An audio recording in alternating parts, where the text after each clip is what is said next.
தமிழ்த்தாய் அகாடமியின் சார்பாக வணக்கங்கள். நம்ம இப்போ இந்த வீடியோவில் என்ன பார்க்க போகிறோம் அப்படின்னா, ஒரு உருளையின் மீது ஒரு அரைக்கோளம் இணைந்தவாறு உள்ளது. ஒரு பொம்மையின் மொத்த உயரம் 25 சென்டிமீட்டர் ஆகும்.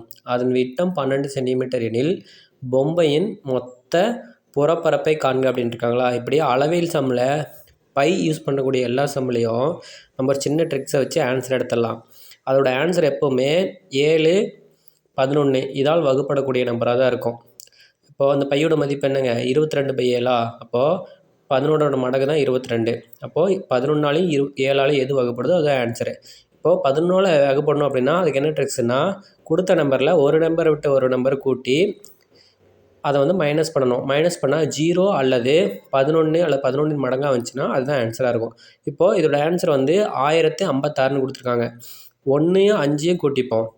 -0 + 6 அதை கூட்டினா கூட்டிப்போம். இப்போது 1 + 5 = 6 -0 + 6 = 6. இப்போது 6 - 6 0. இப்போது 0 வந்துருச்சுங்களா. இப்போ 11ஆல் வகுப்படும். இப்போ 7ஆல் வகுப்பட்டீங்களும் வகுப்படும். நன்றி நண்பர்களே. இதோட ஆன்சர் ஈஸியாக கண்டுபிடிச்சாச்சு.